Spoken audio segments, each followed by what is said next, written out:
Praise the Lord. இயேசுவின் ரத்தம் ஜெயம் தினமும் இயேசு நிகழ்ச்சிக்கு உங்களை கர்த்தராகிய இயேசு கிறிஸ்துவின் நாமத்தில் வரவேற்கிறேன். செய்தியின் தலைப்பு: உங்களது உத்தம நடக்கை தலைமுறைக்கும் ஆசீர்வாதம். ஆதார வசனம் நீதிமொழிகள் 20ஆம் அதிகாரம் 7வது வசனம். நீதிமான் தன் உத்தமத்திலே நடக்கிறான், அவனுக்கு பிறகு அவன் பிள்ளைகளும் பாக்கியவான்களாய் இருப்பார்கள். தலைமுறைகளை ஆசீர்வதிக்கிறவர்களே, கர்த்தருக்கு பயந்து நடக்கிறவன் உத்தமன். நீதிமான் செம்மையானவன், உத்தமன், பரிசுத்தவான். இந்த வார்த்தைகளை கேட்கும்போது பயப்படுகிறோம்.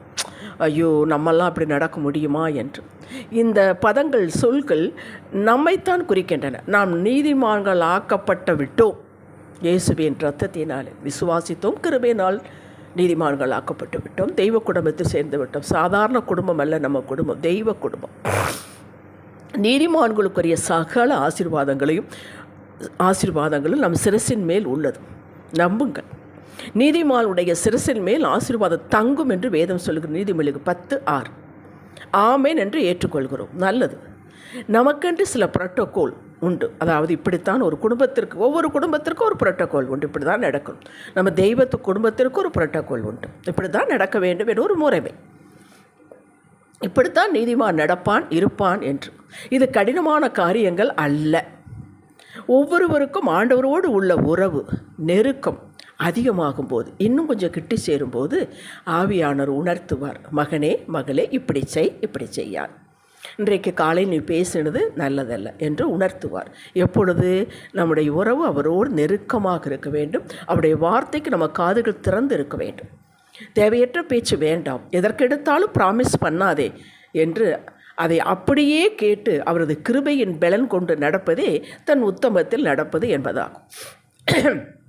அதிகாலை எழும்பி ஜெபிப்பது, வீட்டு காரியங்களை நேர்த்தியாய் சுறுசுறுப்பாய் செய்வது, வேலையோ பிஸ்னஸோ எதுவோ அதில் ஒரு முழு ஈடுபாட்டோடு செய்வது, குடும்பத்தை கர்த்தருக்குள் நடத்துவது, இவை யாவும் உத்தமத்தில் நடப்பதாகும்.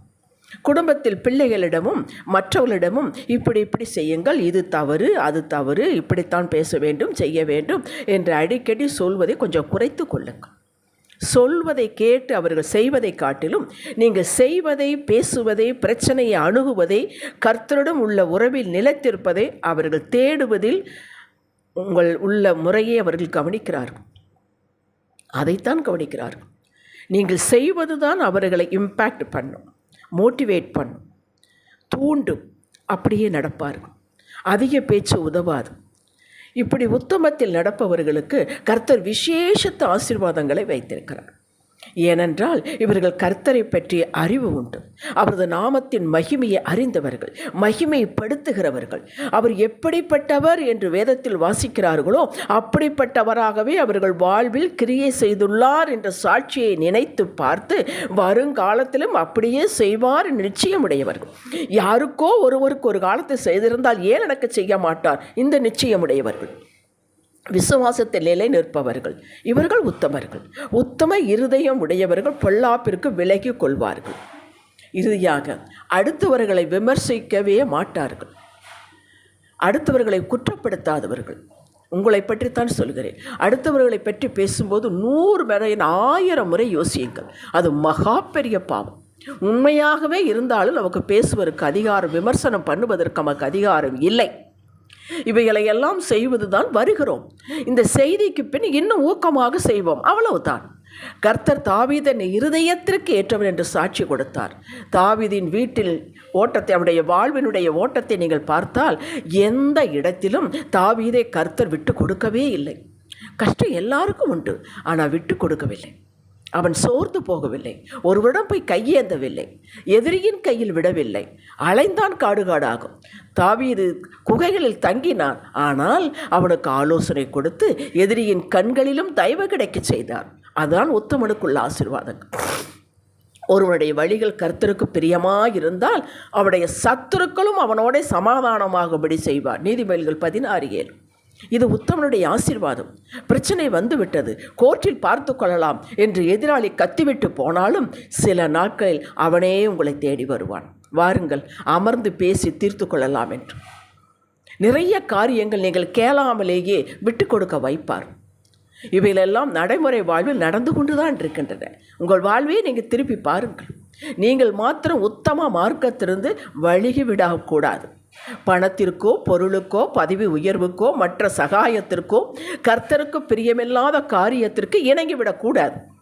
மத்தேயு 4ஆம் அதிகாரத்தை உங்களுக்கு தெரிந்துதான். பிசாசு இயேசுவை சோதிக்கிறான், அவருடைய உத்தமத்தை சோதிக்கிறான்.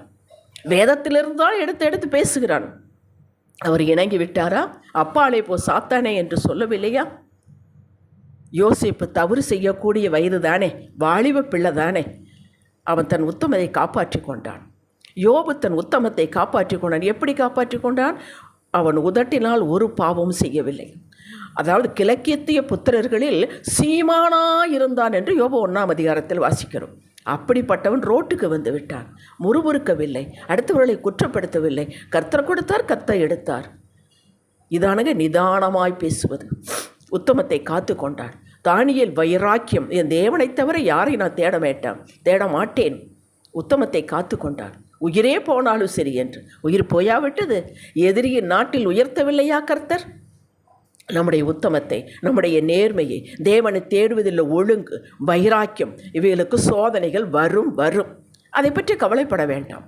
கர்த்தரின் மாறாத விலகாத கிருபை உங்களுக்கு உண்டு. ஜெயித்து விடலாம், ஜெயிக்க வேண்டும்.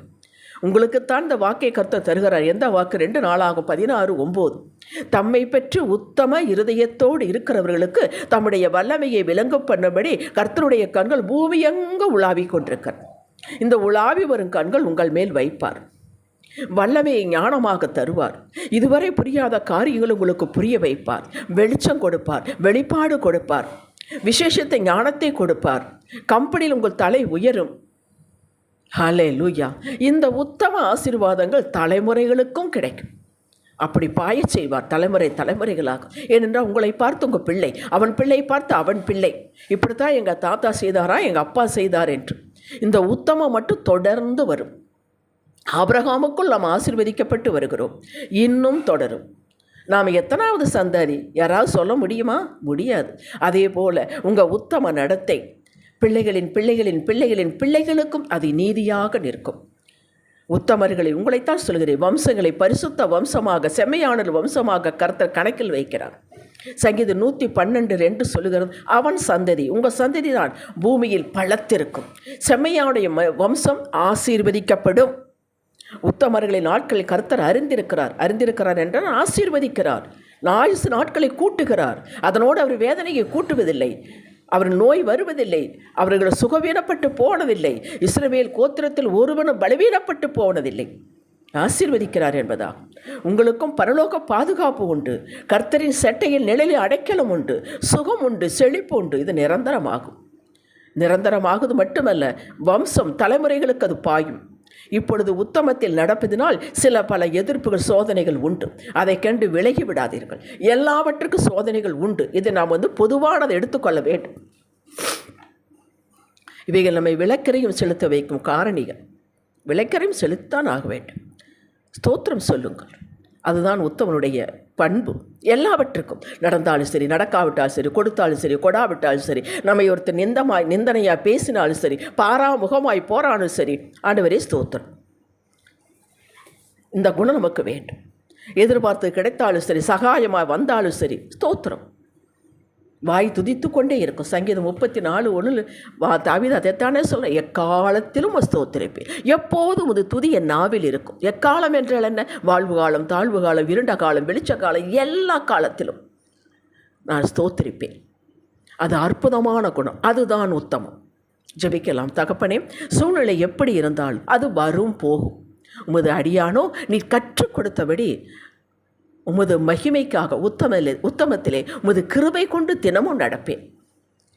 இயேசுவே நாமத்தில் பிதாவே, ஆமேன். இன்றைய சிந்தனைக்கு, இயேசு என்னையே பார்த்து கொண்டிருக்கிறார். இதன் அடிப்படையில் என் பேச்சு செயல் இருக்கும். ஆமேன். அல்லேலூயா.